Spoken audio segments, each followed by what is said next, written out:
Well, good morning, everyone. We're going to start our presentation. I'd like to welcome everybody to the ISO 9001-2015 Preparing for a Successful Transition webinar.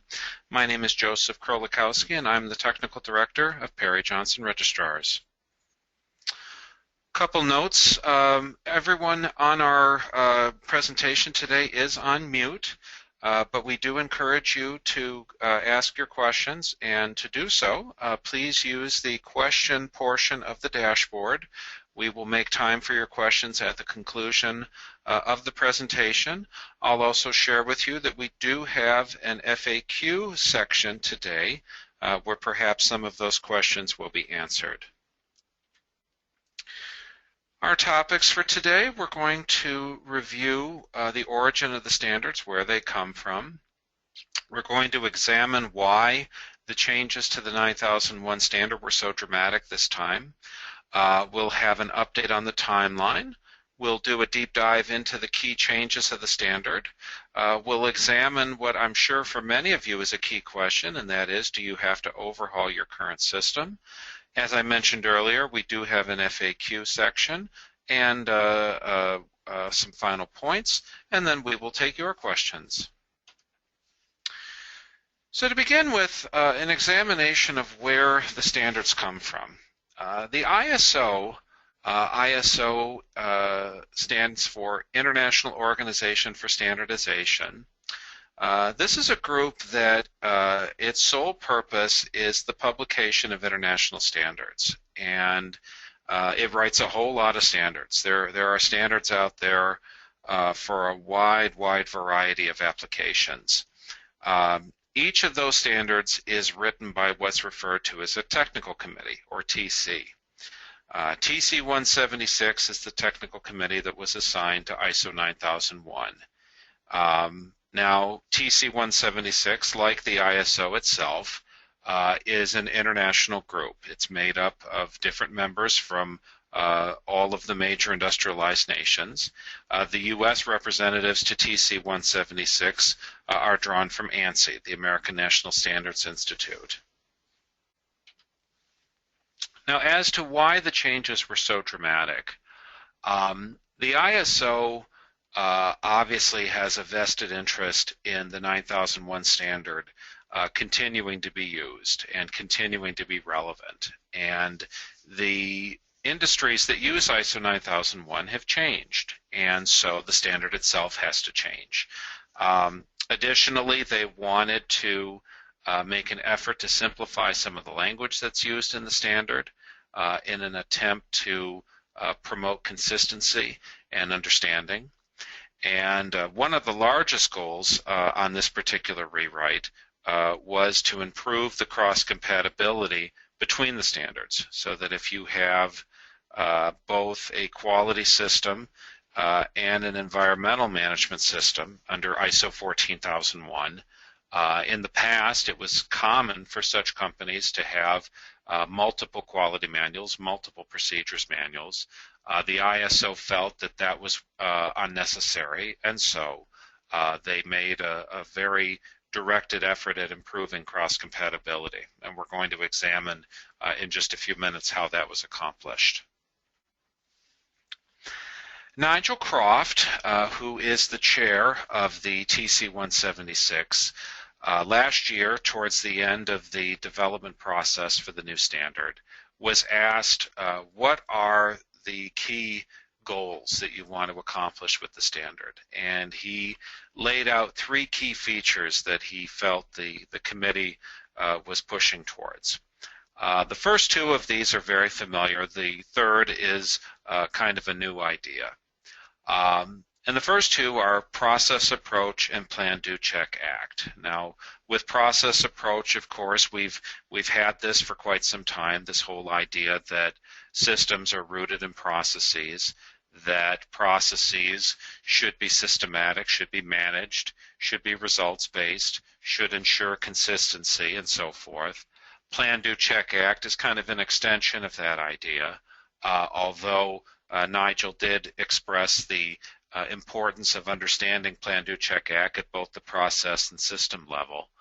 The larger idea that we should act based on what we've learned from prior trials that should improve the planning and the controls that are applied at the doing of the process and system and so forth. The new idea, although we've contended that it's not such a new idea, is risk-based thinking. The larger idea of preventing undesirable outcomes. Obviously, there have been disciplines in the past, preventive action among them, that are risk-based ideologies at heart, but certainly risk-based thinking was a very broader concept of this, a much broader way of rolling this idea out. And it does, in fact, permeate the whole standard. We're going to be looking at risk in just a few slides here. But process approach, plan, do, check, act, risk-based thinking. These were the key ideals, the key features that the committee was striving for when they wrote the standard in its 2015 revision. Let's take a new look at the timeline. We'll begin with where we've been. Going all the way back to 2013, believe it or not, the process for the development of the standard stretched over a 2-year period. We saw the publication of the committee draft. That document was pretty much exclusive to committee members. The draft standard, which came out in May of 2014, was more widely available, and there were some companies out there that began to implement based on this document. That in turn gave way in July of last year to the final draft standard, the FDIS. That document was approximately 95 to 99% of what became the final standard. It was very, very close. The final standard, of course, was published in September. That is the official document that is out and available now. Looking ahead, we have one more key date to reach, and that is going to be in September of 2018, when all 9001-2008 clients are required to have transitioned to the new standard if they intend to keep their certification. And so the new standard is indeed here. It was officially published on September 15th of 2015. It's available in a couple of different ways, most obviously directly from the ISO itself. And it does represent the culmination of nearly 3.5 years of work, going all the way back to when Annex SL was initially published back in 2012. The clock is indeed ticking on 9001-2008. The mandate is that all certifications to 9001-2008 will cease to be valid effective September 14th, 2018. That is the cutoff on that standard, and it will no longer be a valid, viable standard. Now, PJR, for our part, we have established our own policy on the cutoff for 9001-2008 auditing. This is expressed in some detail in the FAQ document that's available on our website. We've also recently published a client memorandum with more details on this, and we would ask that you inquire with either your salesperson or scheduler for a copy of that memorandum.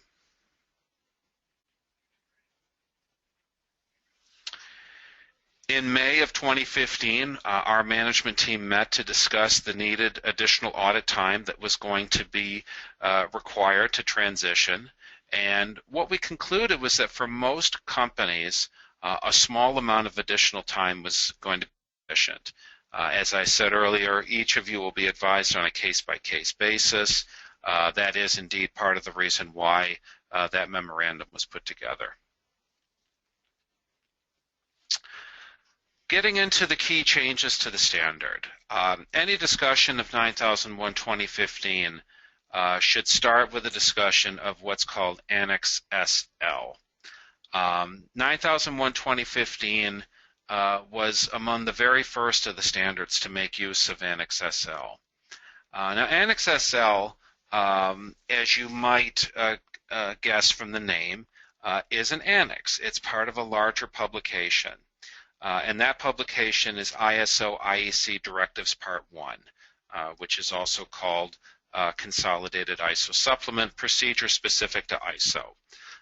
It's a self-imposed requirement. The ISO writes the standards, and so it set up its own set of steps that it has to follow. This document talks about the DIS phase, the FDIS phase, and the voting on the standard and so forth. So Annex SL, which is also known as High-Level Outline, Annex XL, etc., is a portion of this larger document. And this document, the Directives Part 1, is actually something that you can read if you're so inclined. I've provided a link here in the slide.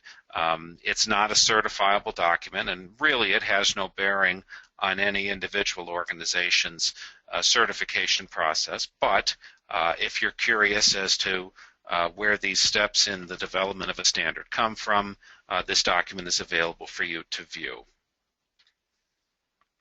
Annex SL was written back in 2012 by a special committee called the Joint Technical Coordination Group, and what Annex SL was intended to achieve was to provide a blueprint for the authorship of all of the ISO family of standards. It's a 10-section blueprint, and so going forward, what we're going to have is, if you read ISO 14001, it has the same 10 sections. In the future, when we get into some of the other standards, ISO 50001, any of the specialized standards, they're all going to have this same 10-section blueprint. TS 16949, AS 9100, even though these are not ISO publications, these documents are going to follow this blueprint as well. Part of what Annex SL is supposed to help achieve is common terms, core definitions. This is part of the larger vision here, taking into account a simple term like organization. Organization is a term that means, hopefully, the same thing in every single standard that uses that term. So why not have a common structure for defining it and for referencing it? Now, the eventual plan is that all of the ISO family of standards will be transitioned to the Annex SL structure either this year or next year. Now remember, each of these standards has to go through the draft phase and final draft phase. There's got to be voting. It is a lengthy process, and some of the committee members participate in multiple committees. So this will take some time, but this is the larger vision and the purpose of Annex SL. So let's have a look at the 10-section structure and get a feel for what's where. Sections 1, 2, and 3 are non-auditable. We're actually going to, a little bit later in the presentation, cover what's in those sections in a bit more depth. The auditable portion of the standard begins in Section 4, much as it does in the 9001-2008 standard now. Section 4 is called Context of the Organization, and there's some interesting high-level content here. We talk about interested parties here. We talk about internal and external issues. You're required to establish your scope, what your processes are. All of that is discussed in Section 4. Section 5 is called Leadership and Commitment. Leadership is a new term. We're going to be digging into that in a little bit. There's some familiar content here: policy, organizational roles, responsibility, and authority. In Section 6, we have the primary placeholder for risk management or risk-based thinking. Also, quality objectives are found here. Section 7 is called Support. This is kind of a collection of different activities. We have competences here, Obviously our training activities, internal communication, external communication, awareness. This is where the calibration requirements are found as well as under Section 7. We have the new term documented information. This is a key one that talks about controlling what we used to refer to as both documents and records. I've got a slide for that coming up as well. Section 8 you can think of as kind of the day-to-day activities. How do we carry out our day-to-day business? All of the familiar activities are here. Selling the product, designing the product, getting what we need from external providers for the product, controlling nonconformity, and so forth. And then in sections 9 and 10 we have a lot of assessment going on. And again, there's quite a bit of familiar content here. We have monitoring and measurement, internal audits are here, management review is here, corrective action is here, and so forth. So I want you to think of sections 4, 5, 6, and 7 as foundational sections. These are sections that are going to help a company set up what they need to set up to have a successful, effective quality system.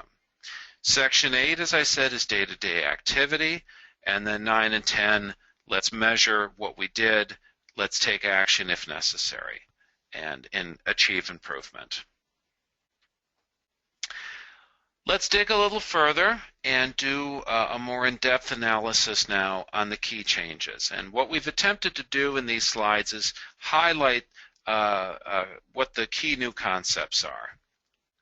And we are going to begin with risk.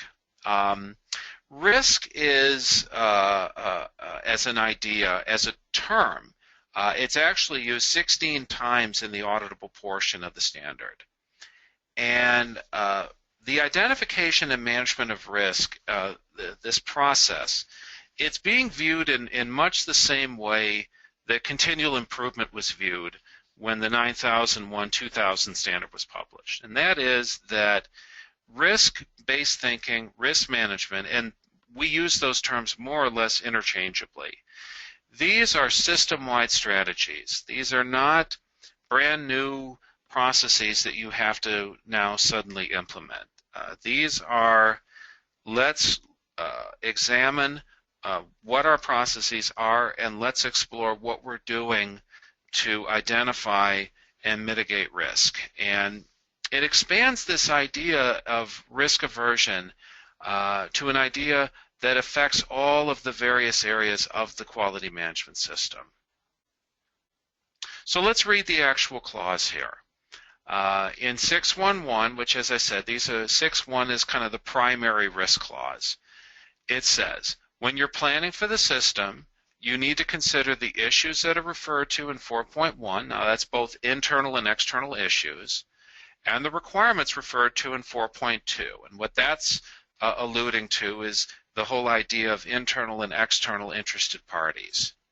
And once you've done that, you need to determine both the risks and opportunities that need to be addressed. And you'll note how the standard references both of those terms, risks and opportunities. And as you look at the subclauses here, you'll see the intent. This is not just avoiding bad stuff. This is, what are some things that we're doing that are working, where there's an opportunity, as the standard says here in subclause B, to enhance desirable effects. Not just producing or reducing undesired effects, but enhancing desired effects. And kind of the bigger picture here in A and D give us an assurance that the system can do what it's intended to do, and then real big picture, achieve improvement. Now the clause continues in 6.1.2, and it reads as follows. You shall plan then the actions that you need to do to address those risks and opportunities, and you need to then integrate and implement those actions into the system processes. And you'll note the verbiage there. Integrate it into your processes. You don't have to create a new process for this. You can integrate it into your existing processes and then have a means to evaluate the effectiveness of said actions. The actions that you take need to be proportionate to the potential impact. So in other words, you need to consider, is what you're doing going to have some unforeseen effects? Now, one of the most important takeaways from this that I want you to have is, when it comes to risk management and risk-based thinking, our contention is that there's already a number of things that you're doing under 9001-2008 that can be used to demonstrate compliance to risk management. And we've listed a couple of them here. There's a couple of the larger ones. First of all, management review. Under 5.6, you're already assessing your overall quality system and having targeted improvement efforts. That is risk-based thinking. That's improvement opportunities. 7.2.2, review of requirements related to the product. You're already assessing customer expectations against what you can do and resolving discrepancies when they occur.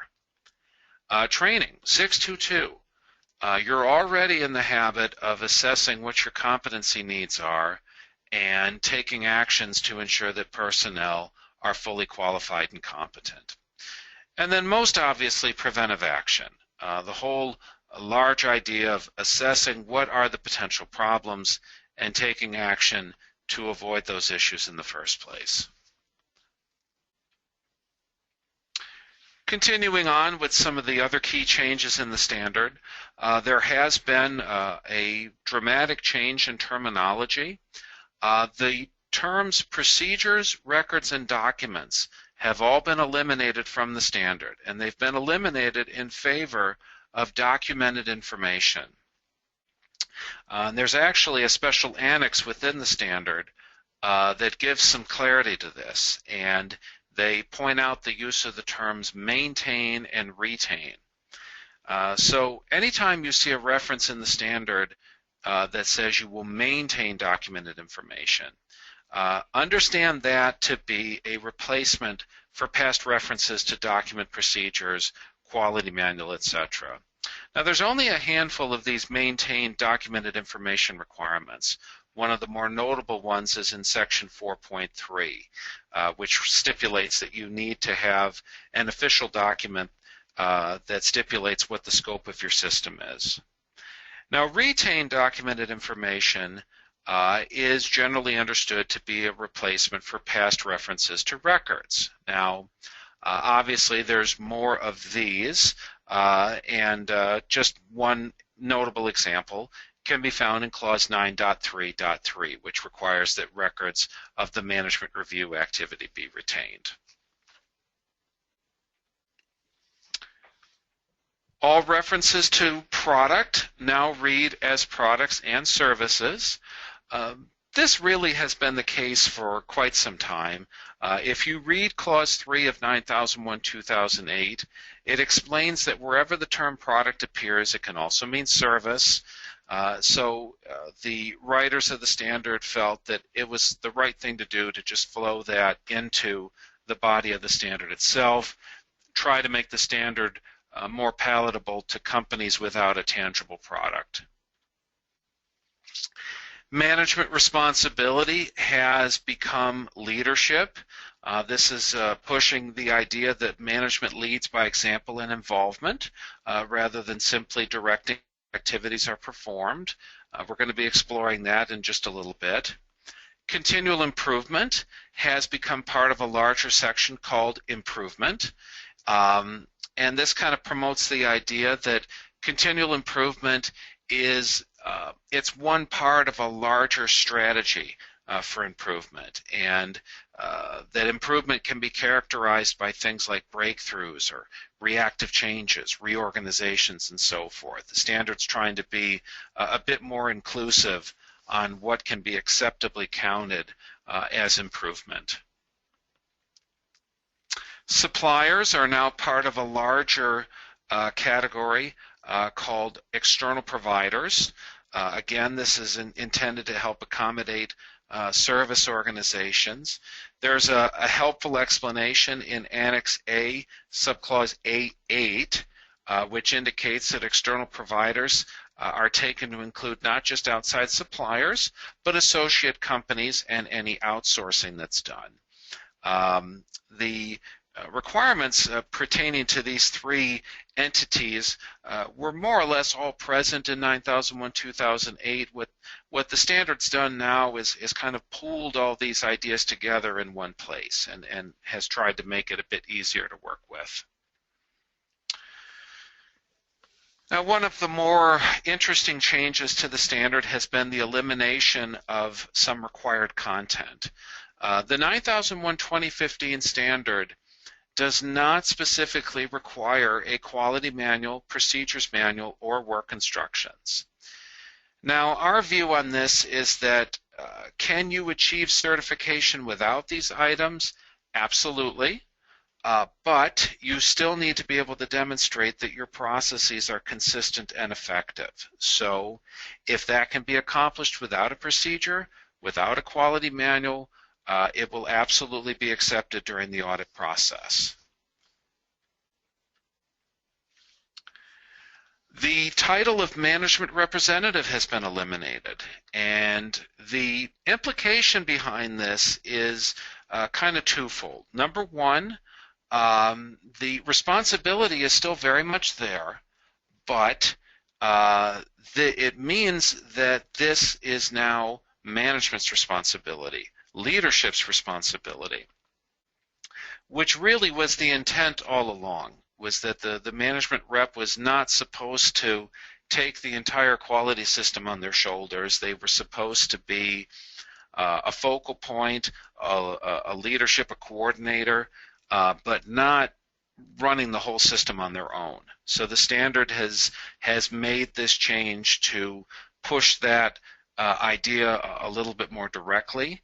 Now, organizations are certainly still going to be allowed to appoint a key person, someone that can act in a coordination role, be the contact for the auditor, and so forth. But the expectation is going to be that when we audit your system, we'll be able to see and confirm that the leadership team is leading and is involved in the standard and hasn't dumped it all on one person's shoulders.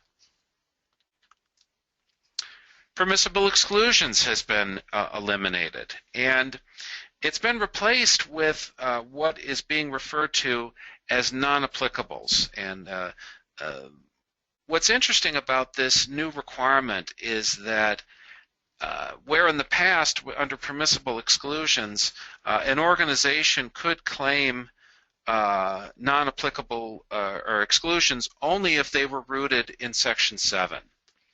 Now, under the non-applicable clauses provision, technically the whole standard is up for grabs. You can claim exemption from anything.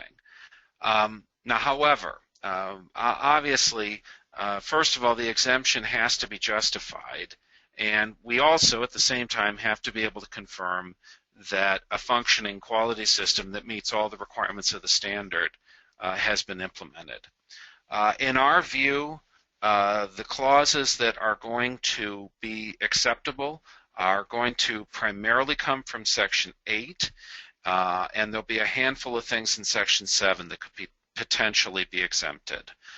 Beyond that, I'd say the organizations are going to have a very difficult time justifying an exemption from anything else.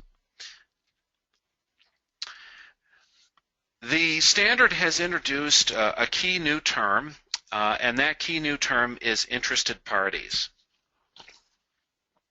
Now, there's a couple of key things that I want to point out here. First of all, the official definition talks about some examples, and some of these examples are obvious, and some of them are not so obvious. The official definition is a person or organization that can be affected by, or perceive themselves to be affected by a decision or activity. The examples include customers, owners, people within the organization, suppliers, and then things like bankers, unions, partners, and competitors. Now, that's a pretty wide field of who might be an interested party. But the standard kind of brings it down to earth in clause 4.2. And it states that as an organization, you need to determine who your interested parties are, but it needs to be interested parties that are relevant to the quality management system. So as an organization, you need to be considering the relevant inputs. You need to consider who the interested parties are.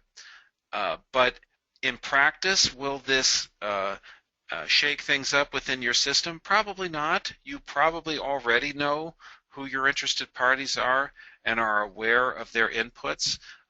This term is intended to give you a broader view of who these folks are and what their requirements might be. Okay, let's do some sectional analysis here and just identify what are some of the key new questions being asked. In section 4, as we've examined, some of the key new questions. What purpose does this organization serve? Who does it exist for? Who are the interested parties? Can the organization claim a non-applicable designation? Is there a leadership structure? Is leadership accountable for the effectiveness of the system? Have we ensured that the quality policy and objectives are consistent with the strategic direction of the company? Has the quality policy been made available to the interested parties? Has the system been integrated into business processes? Have we identified our risks and opportunities? Are we taking actions for the identified risks and opportunities? Do we have a way to monitor the effectiveness of those actions? When we're talking about quality objectives, who's responsible? What's the target date?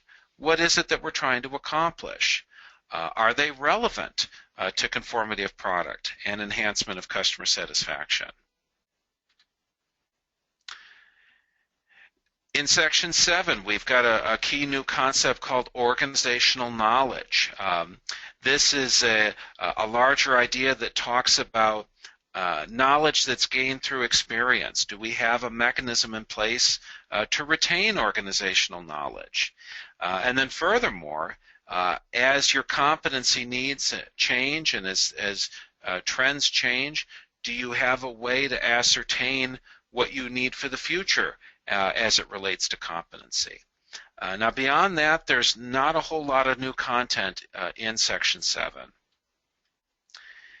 And really for the balance of the standard, what we have is a lot of familiar ground, a lot of familiar requirements, some new wording, but when you dig into the wording, not a whole lot of new content. That's true for section 8, that's also true for section 9, and that's true for section 10 as well.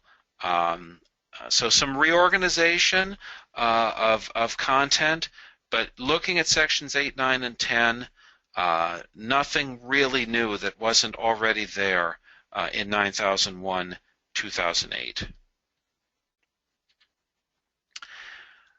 We hope that based on this you feel now that the changes to the standard are minimal and manageable. Even risk, which understandably is causing some heartburn for some of our clients. You know, there's some concern about this new requirement. Understand that it's not such a new requirement, and particularly if you consider that preventive action has been a part of the standard since it was first published. If you have a well-implemented 9001-2008 system, you're already doing a number of things that are going to help you meet the risk-based thinking / risk management requirement.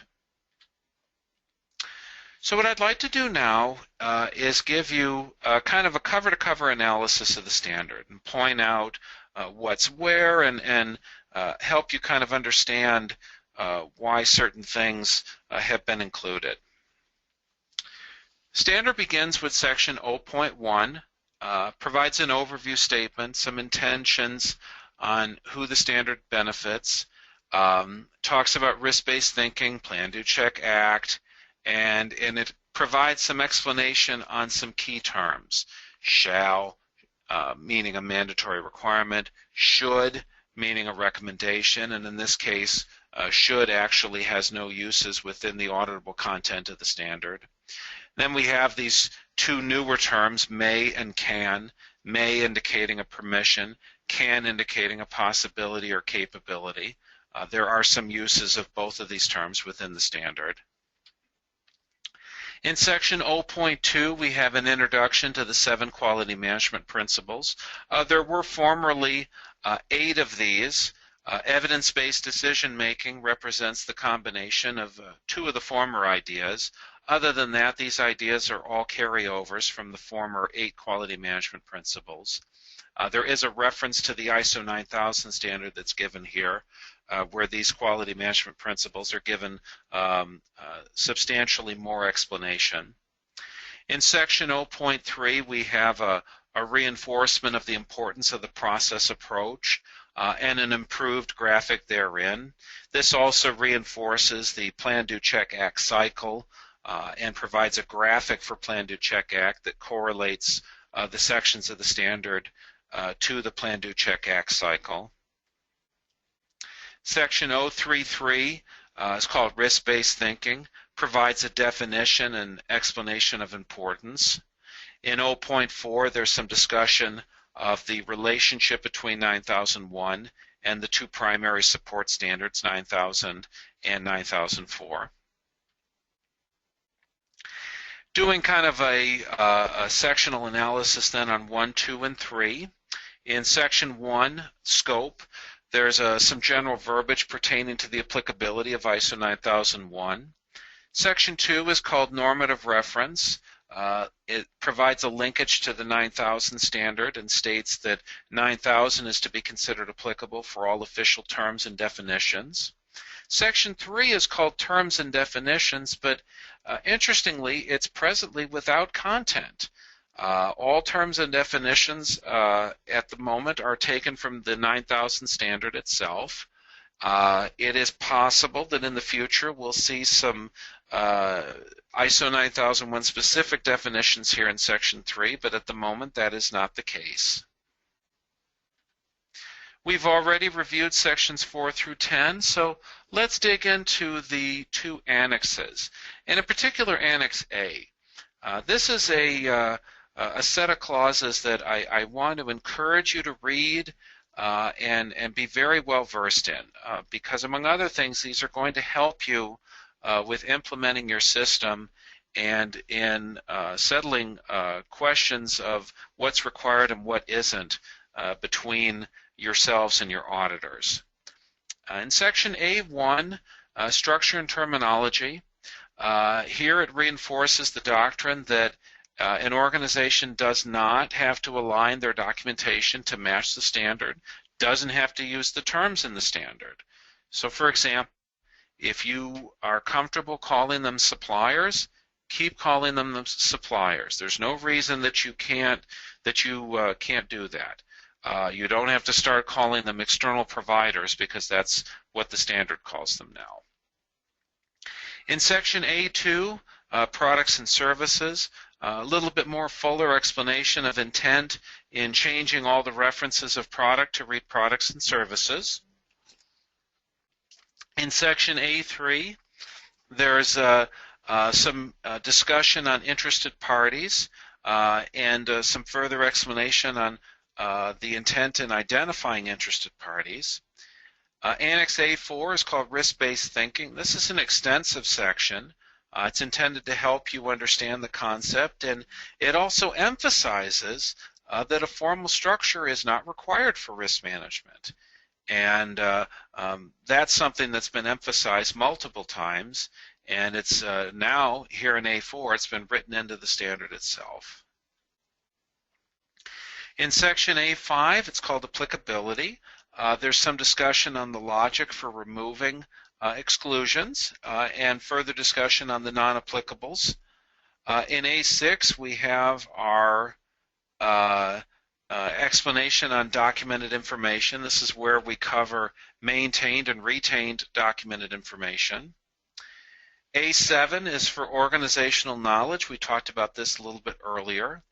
and talks about challenges that an organization might face, including the loss of long-time employees. And then finally, A8, externally provided products and services, a more expansive explanation of the phrase and who it applies to. Annex B is some extensive discussion on the relationship between 9001 and the numerous additional publications such as 9004 and 10011. And the standard then concludes with a bibliography. So as to the large question, do you have to overhaul your system? Our answer to that is a resounding absolutely not. One of the goals of the committee was to improve the inclusiveness of this 9001 standard. If you tell the over 1 million worldwide registered companies that they have to overhaul their system, that's not inclusive. So if you have a system that works, you can absolutely keep your system intact.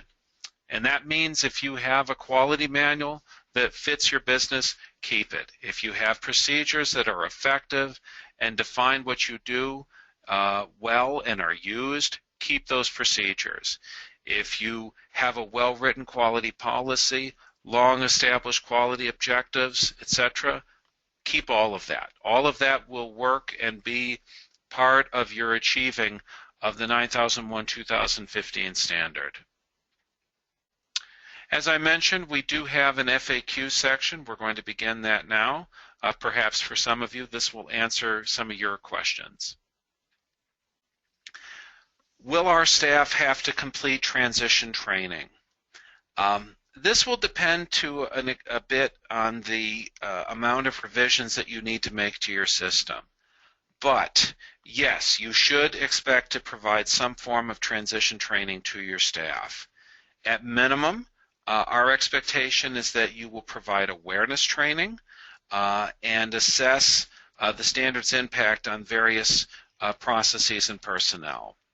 It is entirely conceivable that for the majority of your staff, the 9001-2015 standard will feel no different than 9001-2008.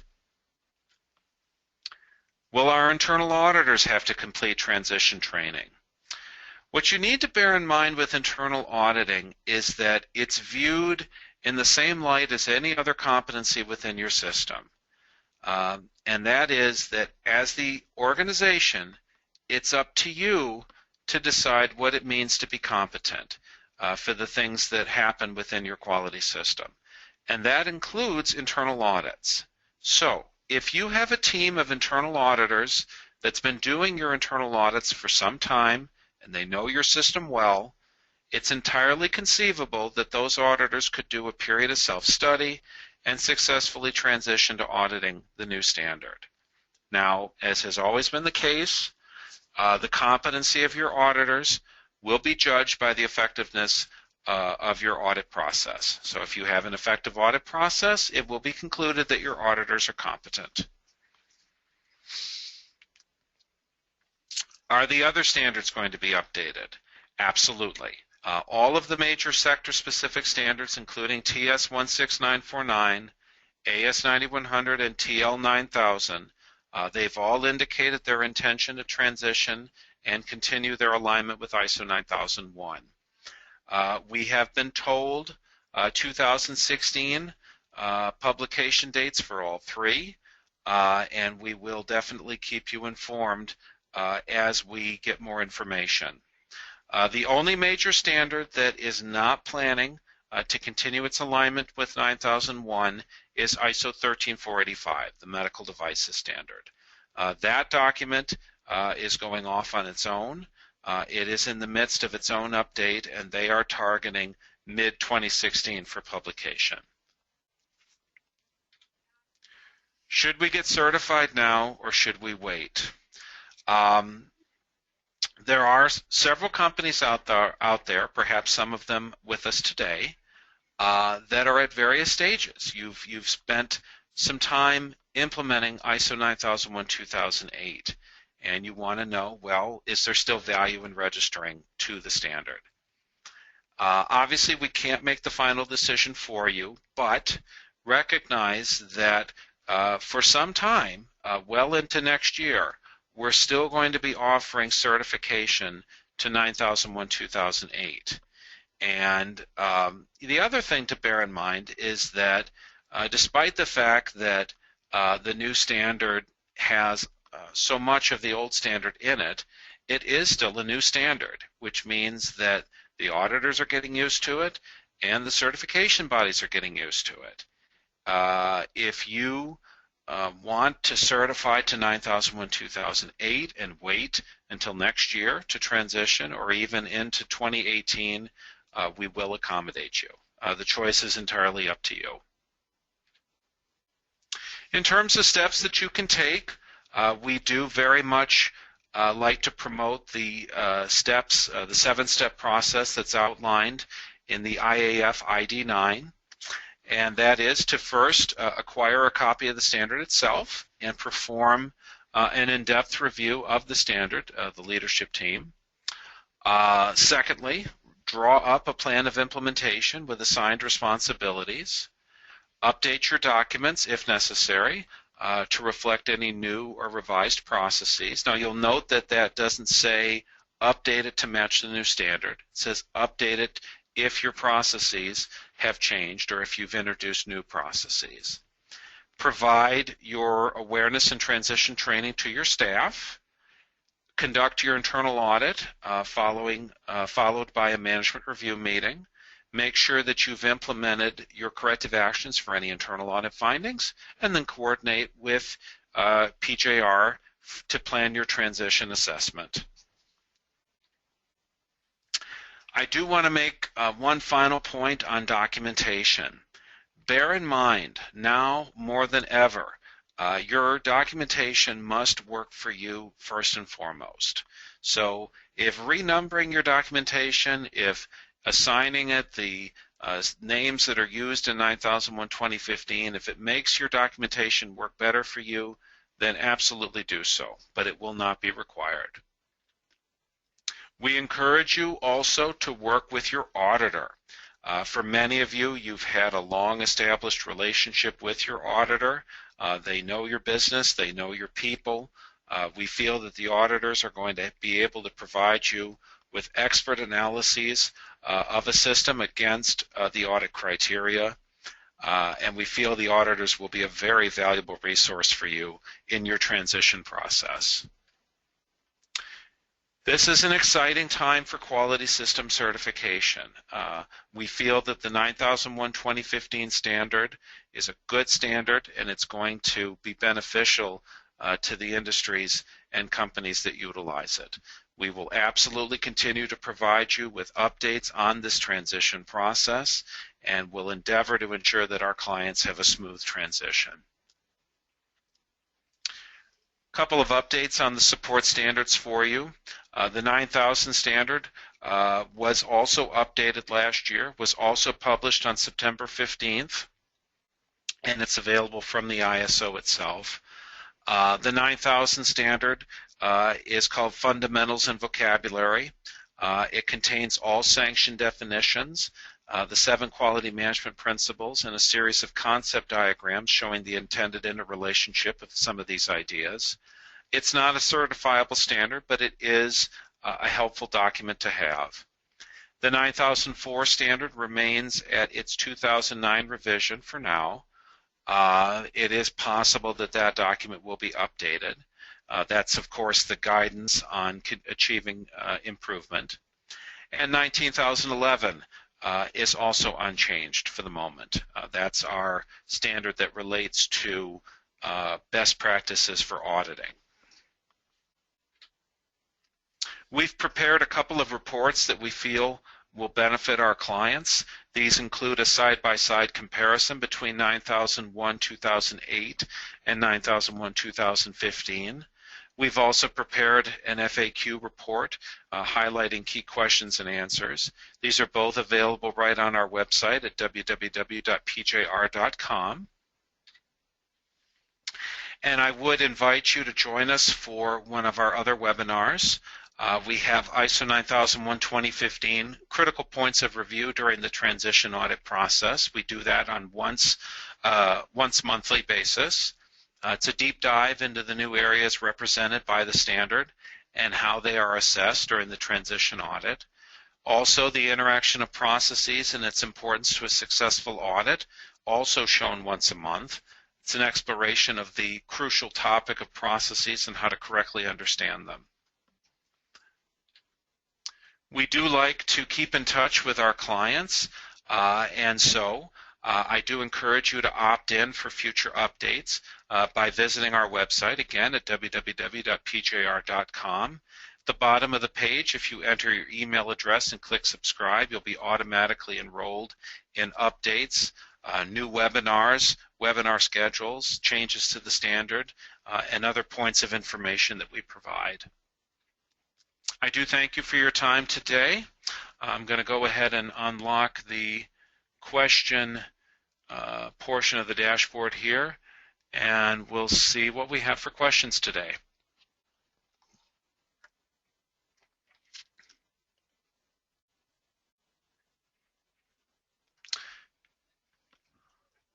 Evelyn Henry asks,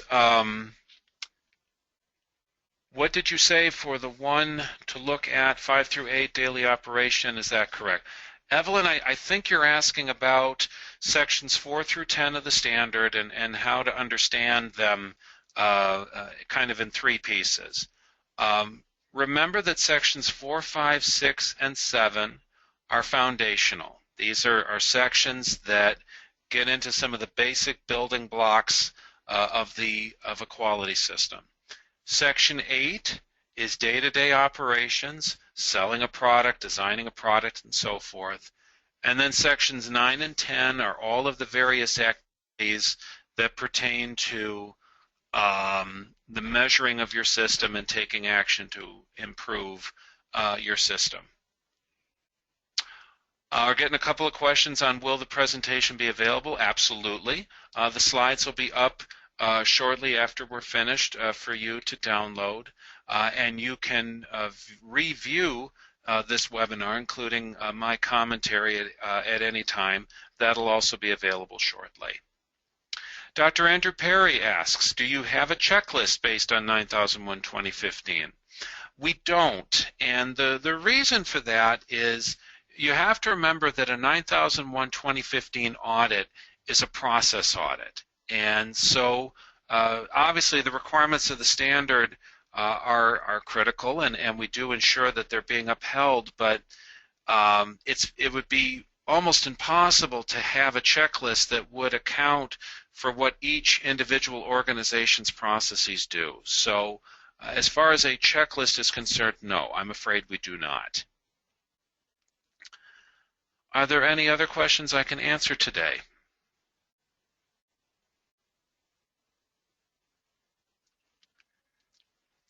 Dawn Nielsen asks, can documented training be used in place of written processes such as SOPs? Dawn, what you have to bear in mind with processes is simply that they have to be consistent.